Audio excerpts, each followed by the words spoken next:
sudah 3,5 tahun tidak pernah keluar khotbah. Karena Tuhan sejak tahun 3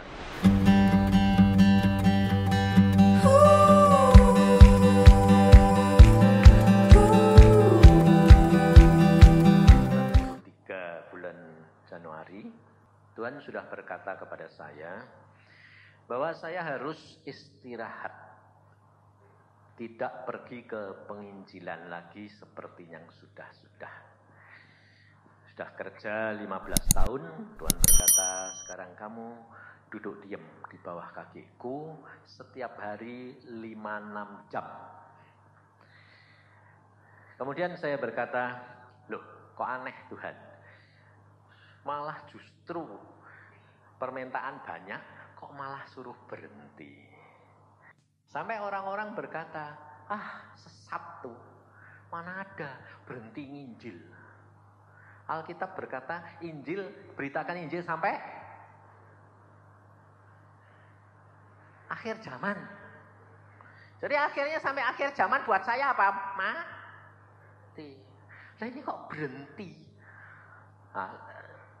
Kalau ada orang berkata begitu, hamba Tuhan pun berkata begitu, saya tidak sakit hati, saudara. Kenapa? Saya malah ketawa, saya bilang gini, kok kamu yang tidak ngalami? Sing ngalami aja tidak bisa terima.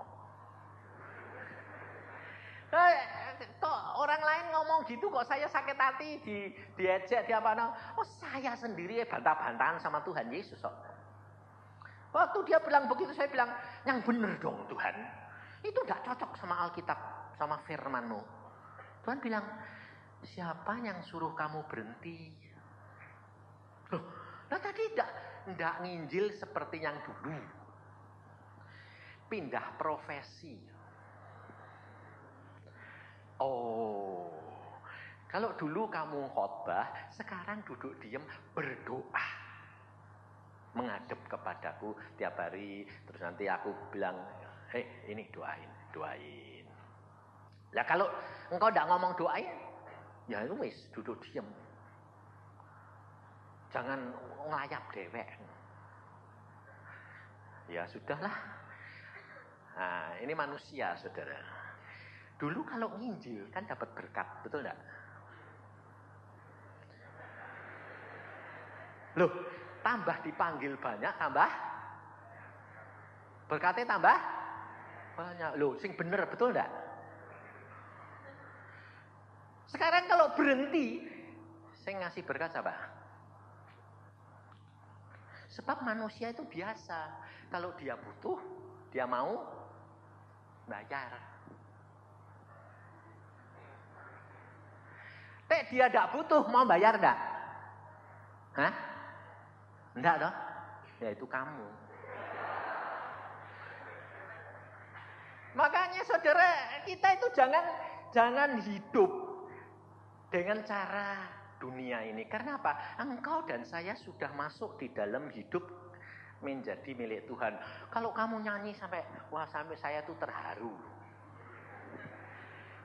Terharunya apa? Aduh Tuhan, datanglah penuhi lingkupi. Waduh, aku bilang, mbok gitu, mbok sing temenanan gitu loh. Sebab orang yang bilang begitu itu berarti hidupnya diserahkan kepada Tuhan. Kalau kamu dilingkupi, sudah dibuntel di dalam dia, dibungkus dalam dia. Mau diapa-apain, kamu bisa apa? Nggak bisa apa-apa toh? Kamu yang minta loh. Kamu tadi nyanyi toh? Kamu tadi nyanyi toh? Wahayati enggak? Ngagung sampai, aduh Tuhan. Loh, kamu tadi ngayati enggak? Iya toh? Kamu tahu risikonya. Kalau kamu dibungkus kayak bola, terus kamu digelundung-gelundungi, pusing enggak? Protes enggak? Pasti kamu loh, maksudku dibungkus itu kalau aku kepengen apa-apa, dia yang mengcover. Aku mau ke shopping, dia yang bayar. Betul. Maumu itu toh, maumu itu toh. Tapi kalau Tuhan bilang, tak gelundungke, mau enggak? Pusing Tuhan. Sakit Tuhan. Protes enggak? Kira-kira kalau protes, kamu ya wis kasihan gitu, apa malah tambah digelundung-gelundung ke? Tambah protes, tambah digelundung-gelundungnya sampai pingsan. Kalau sudah pingsan, tidak bisa protes, nurut. Maka dari itu saudara, kita coba belajar. Saya ini sudah berpengalaman dengan Tuhan itu dari kecil. Belum, pada waktu saya umur 12 itu jadi tahun berapa ya? 47. Agung belum lahir. Tahun 47 apa itu saya sudah komunikasi sama Tuhan. Pada waktu itu, dianggapnya orang sinting. Karena apa? Mana ada Tuhan bicara? Tidak ada. Bapakku sendiri tak kasih tahu, Pak, Tuhan ngomong. Mana ada Tuhan ngomong? Tuhan ngomong melalui Alkitab nih loh. Bapakku tuh ahli Alkitab. Kalau kamu ngomong sama dia, jungkel. Agung saya nggak ketemu, akhirnya bantah, kejungkel, akhirnya diem, ya om. Tapi kalau papa sama saya nggak mau dengerin omongannya dia, sebab saya tahu wong aku anake. Ahli Alkitab tapi suka muter balik, jungkel ke. Jadi kalau dia ngomong saya bilang, ya. Nah, terus pendapat tuh bagaimana? Tapi saya itu enggak dengerin dia, tapi saya sembayang. Tuhan Roh Kudus, lihatan hati ini itu apa sih? Sebetulnya apa? Nah, nanti bilang, terus pendapat piye? Aku cuma ngomong perkara hati ini, Dek. Kowe takone kepengine gini, dijawabnya gini toh. Lah kok aku rak takon ngono? Lah ya salahmu kowe rak takon ngono, wong kowe mancing aku. Tapi iki jawabannya Tuhan tuh ngene. Dia bilang, wis ngomong mbek kowe wis bojeh. Nah, wis. Akhirnya dia sadar, dia ngomong mbak aku bocah. Karena apa? Lah enggak didengarke, dilihat hati nih loh, itu loh saudara. Kenapa saudara? Manusia itu semua di dasarnya itu dimulai di mana? Hati.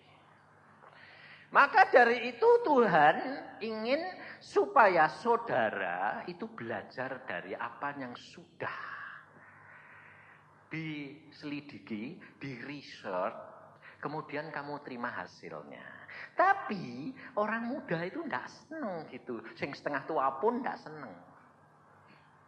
Kepengennya apa? Kamu mau diberi hasil tok? Terima segelondong, telen, mau? Enggak mau. Makanya saya kalau ngomong sama anak muda, sama anak-anak saya bilang, Papa ngomong begini, tapi jangan kamu dengar. Aneh dah. Sebab apa? Tidak bakal kamu dengar.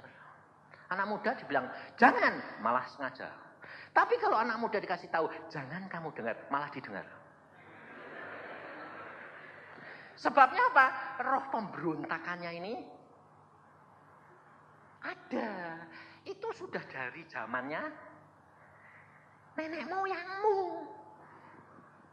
Jadi tidak masalah. Saya bilang, jangan kamu dengar. Loh kenapa Pak kok tidak boleh didengar? Alami.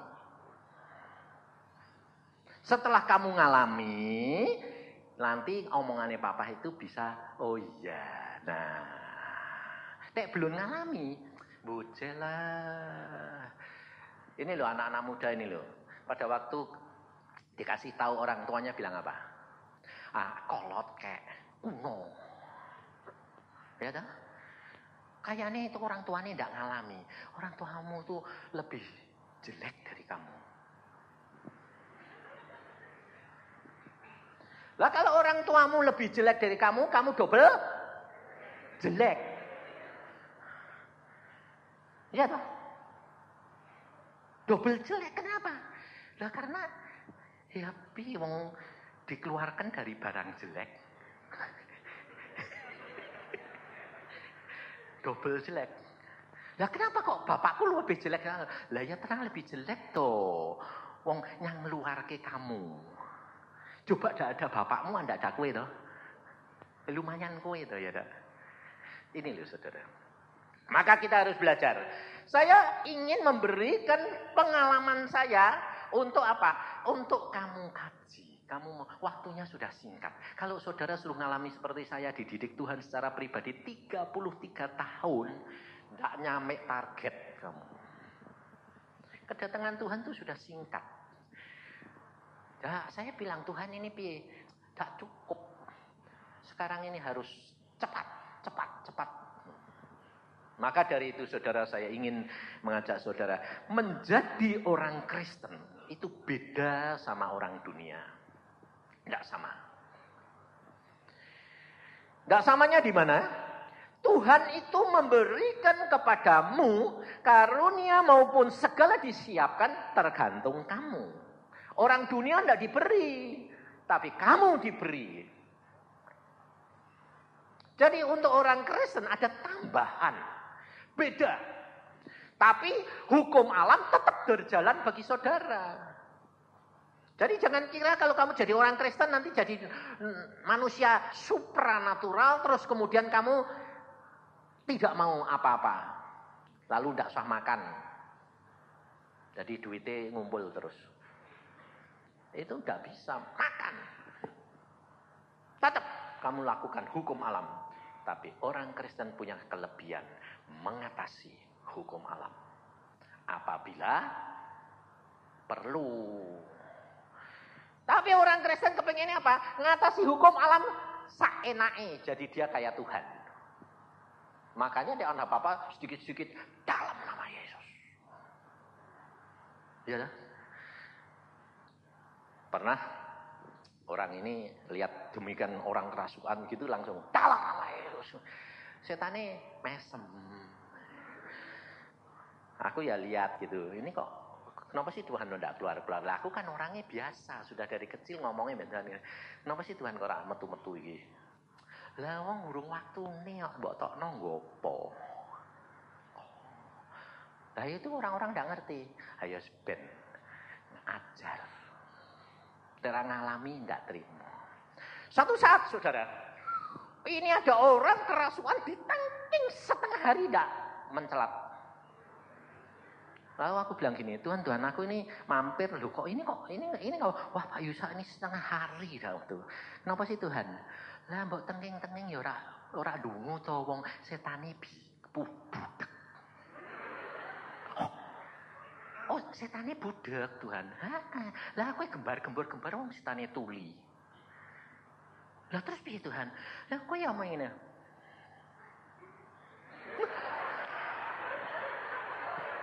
Loh, aku sampai bilang, "Loh kok aneh-aneh sih Tuhan? Kok ya ana roh sing budek bareng itu?" Loh, lah kenapa manusia itu ada yang dilahirkan tuli? Itu kan karena dosa. Semua itu roh yang aneh-aneh itu ada kok. Apa yang di dunia ada itu ada. Itu dimulai di dalam roh. Jadi saya datang cuma lah wis waktune Tuhan wis. Jadi wonge tak tablek wonge menung melotot tak tablek.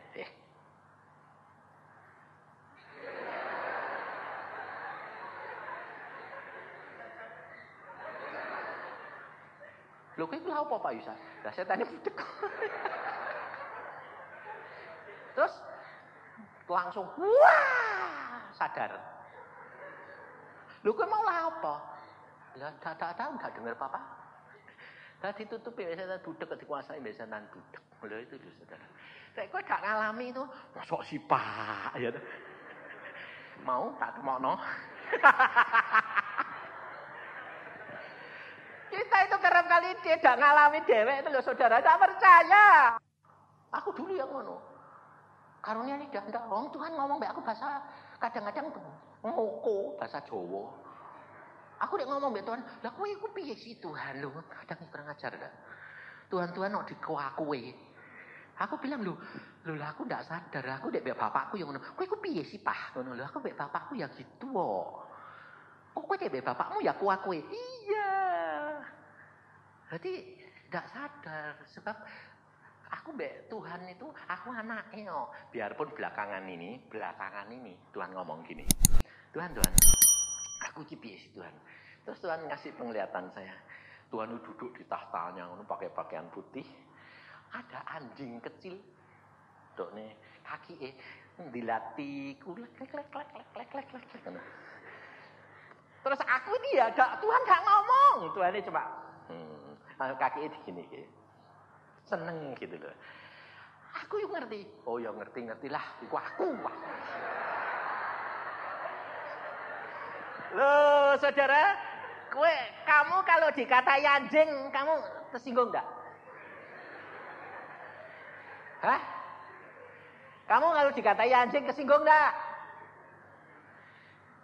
Singgung enggak? Tapi kalau kamu lihat Tuhan Yesus, aku malah seneng. Lumayan jadi asumu.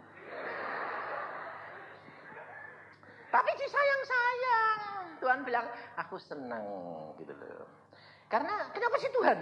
Aku kok mbok kasih mbok katakan kaya anjing kecil ngono. Tuhan bilang, "Lah kowe iku di dalam dirimu itu yang baik itu apa?" Wong kowe itu kan ngerti anjingku. Kowe deket aku toh? Iya. Tapi nek kowe jalan mbek aku, terus kowe waktu muda loh. Jangan mbok anggap Pak Yusak sampai sekarang ya gitu, kurang ajar, tidak boleh. Ini wis tuwa sane. Jadi waktu muda, kowe jalan mbek aku, ya tak gandeng. Tapi dek, lihat orang perempuan motomu gitu ndak? Iya, persis apa? Ya asu to, asu kowe enggak ada asu, coba asu lanang digandeng, engko nek ana asu wedok gak keruncalan mlayu. Lah ini loh saudara, saya itu kerap kali tidak menyadari siapa saya yang sebenarnya. Kita harus menyadari siapa engkau, siapa Allahmu. Karena dengan engkau menyadari keberadaanmu dan keberadaan dia, engkau akan takut akan dia dan kamu akan hidup penuh penyerahan kepada dia dan percaya apapun yang dia lakukan adalah Allah yang luar biasa dan penuh kasih. Itu yang penting, saudara. Tapi tanpa engkau berpengalaman dengan dia, engkau tidak akan mengenal dia secara pribadi. Makanya kalau belum ngalami, saya bilang, kalau belum ngalami, sudahlah. Kamu konseling orang lain bilang, ya enggak apa-apa. Ya enggak apa-apa kamu yang enggak ngalami. Tapi coba kamu ngalami sendiri. Tapi kalau kamu sudah mengalami, kamu bisa berkata, Allahmu luar biasa. Dia tahu kalau engkau dibiarkan karena Tuhan mau supaya engkau mengenal siapa dirimu dan siapa Tuhan. Coba kita lihat di dalam Mazmur pasal yang ke-66 ayat yang ke-10. Mazmur 66 ayat 10. Sebab engkau telah menguji kami ya Allah. Telah memurnikan kami seperti orang memurnikan perak. Engkau telah membawa kami ke dalam jaring. Mengenakan beban pada pinggang kami. Engkau telah membiarkan orang-orang melintasi kepala kami. Kami telah menempuh api dan air. Tetapi engkau telah mengeluarkan kami sehingga bebas. Saudara, kalau engkau dan saya menjadi anak-anak Tuhan yang membawa kita ke dalam jaring, melalui api, melalui air, bahkan dimurnikan seperti perak. Siapa? Tuhan. Sengaja engkau dimasukkan dalam jaring. Sengaja engkau tertangkap. Sengaja membiarkan orang-orang melintasi kepalamu, kata Tuhan. Firman Tuhan. Diinjak-injak, dihina. Siapa? Tuhan. Mengapa dia membiarkan hal itu terjadi? Karena ingin mendidik engkau dan saya. Supaya engkau mengenal kepribadianmu, supaya engkau mengenal kepribadian dia. Tanpa penderitaan, tanpa kamu masuk dalam kesesakan, tanpa kamu masuk di dalam air dan api, kau tidak akan mengenal mujizat dan kuasa Allahmu. Bulan-bulan yang lalu saya sakit, saudara. Sakit saya aneh. Saya sakit 3 minggu. Mulut saya ini melepuh kayak kena api. Jadi tidak lumpangan, melepuh. Yang atas ini kan keras. Itu saya benjol. Waduh, kena air sakit. Kena apalagi kena nasi. Oh, tidak bisa makan 3 minggu. Minum tidak bisa. Saya turun 7 kilo.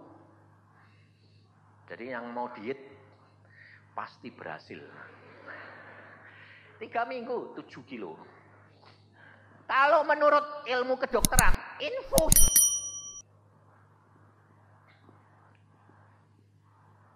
Saya berdoa.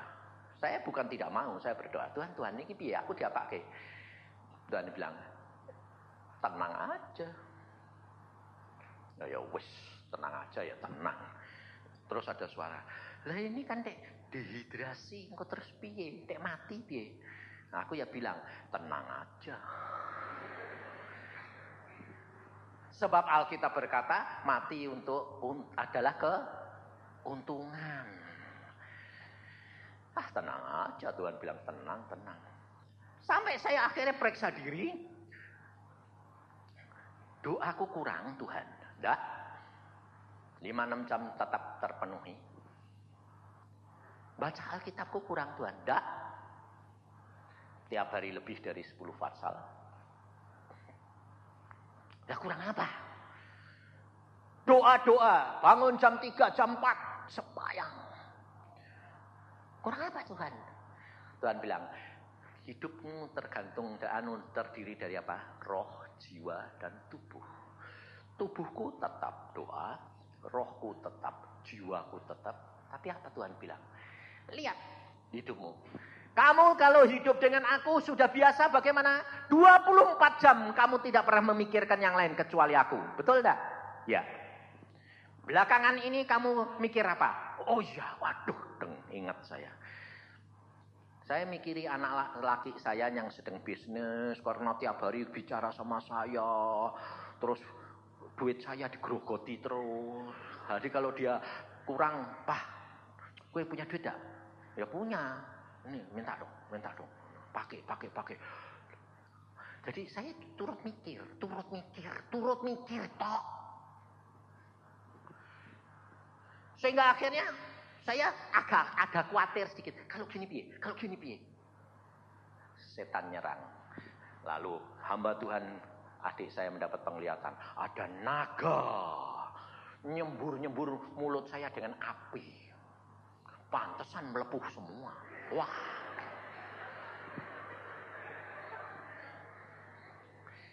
Sehingga tidak bisa ngomong toh.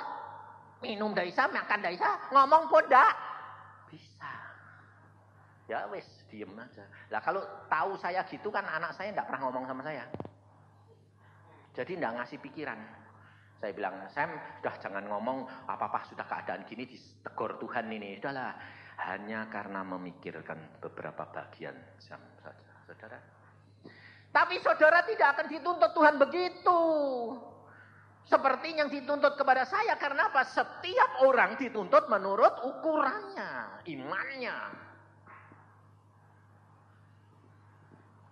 Lah tapi kenapa sih Pak? Wong gitu saja kok. Loh gitu bagaimana? Justru di situ kasih Tuhan. Karena Tuhan itu sangat cemburuan adanya. Dia tidak mau. Dia mengatakan, aku yang utama. Segala-galanya aku bereskan. Asal kamu bersama dengan aku senantiasa. Penyerahan yang total. Percayakan. Nah, kita lihat sekarang. Di dalam Yehezkiel 47. Coba saudara kita akan belajar firman Tuhan. Tentang Yehezkiel. Apa yang Yehezkiel telah lihat. Dan Tuhan mengatakan, ajarkan ini, peringatkan ini. Karena gereja ini akan Tuhan arahkan kemana yang Tuhan mau. Jadi jangan kira kalau 3 tahun setengah saya berhenti terus saya mau keluar lagi ini. Berarti saya nanti khotbah lagi seperti penginjilan seperti dulu. Tuhan bilang tidak. Kamu hanya pergi ke tempat di mana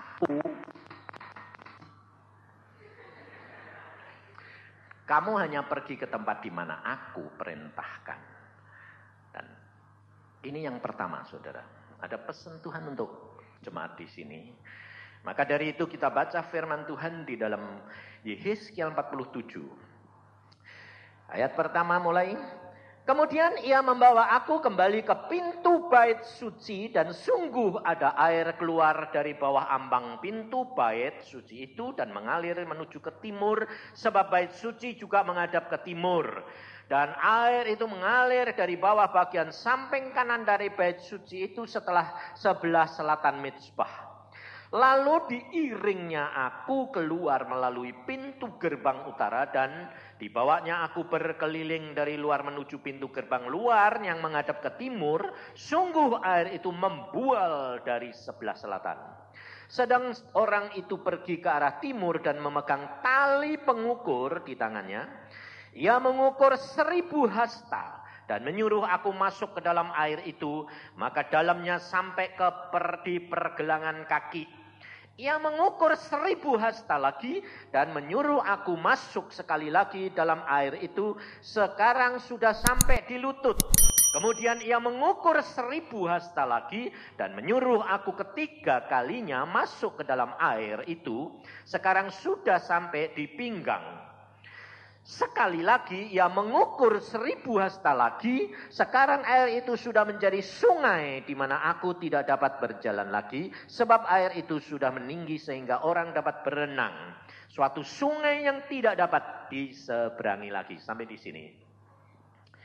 Saudara perhatikan, kasih Tuhan itu mengalir dari bait suci. Dari tahtanya Allah. Air hidup yang keluar itu. Tadi Mazmur berkata apa? Engkau dan saya dibawa Tuhan melalui apa? Api dan air. Hari ini saya bicara perkara air. Air ini keluar, saudara. Lalu diukur 1000 hasta sepergelangan kaki. Nah, orang yang mengenal Tuhan pertama kali, dia kehausan, dia kegersangan, dia membutuhkan air hidup. Tapi pada waktu dia menerima itu, tidak langsung dimasukkan ke dalam yang dalam, di sepergelangan kaki. Kira-kira sepergelangan kaki itu sudah bisa diminum, sudah bisa dirasakan kesejukannya apa belum? Sudah. Itulah orang pertobatan pertama. Dan ada jangka waktu, jangka jarak, 1000 hasta yang kau harus jalani dan nikmati pada waktu kamu bertobat. Setelah itu harus masukkan yang lebih dalam, selutut. Kira-kira kalau sepergelangan kaki kamu jongkok, kamu tiduran, tenggelam tak? Enggak, baru udah masih rasanya ya cukup dingin lah, dicipuk gitu ya. Tapi kalau sudah masuk ke selutut, kalau kamu tiduran, tenggelam enggak? Mau tenggelam bisa kalau tidur. Kalau menyerah kepada Tuhan, tenggelam.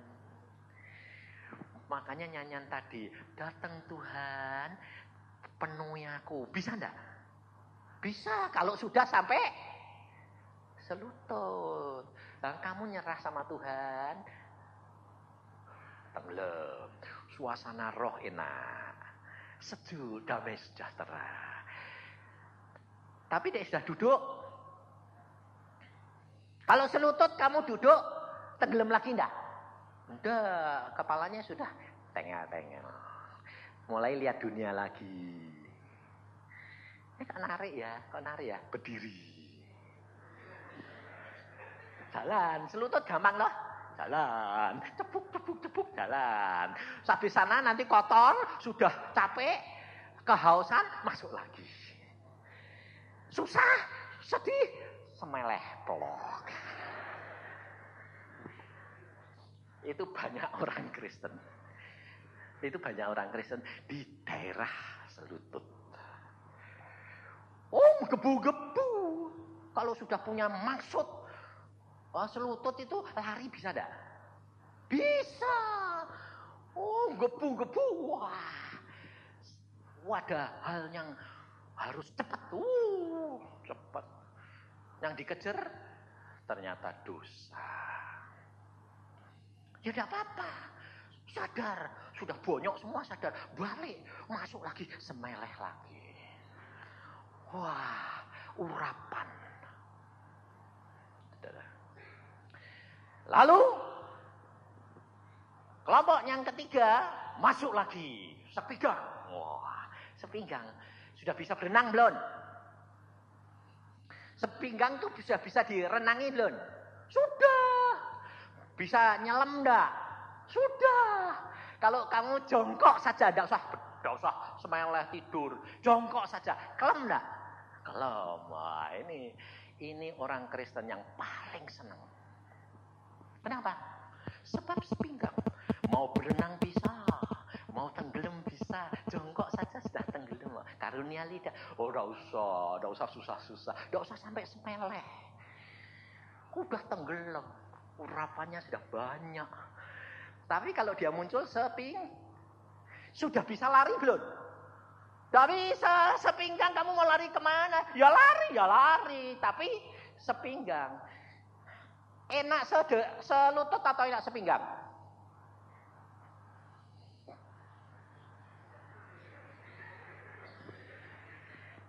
Enak mana? Untuk orang dunia enak selutut. Untuk orang Kristen yang sudah lumayan enak sepinggang. Sebab apa? Sebab kalau sepinggang itu pas setengah. 50% dunia, 50% surga. Kalau mau masuk dalam hadirat Allah, linggih. Tenggelam. Kalau mau lihat dunia, berdiri. Nikmati dunia. Iya. Tangannya saya saking. Meskipun kakinya Kristen. Urapan. Tenggelam. Tapi tangannya cawe-cawe.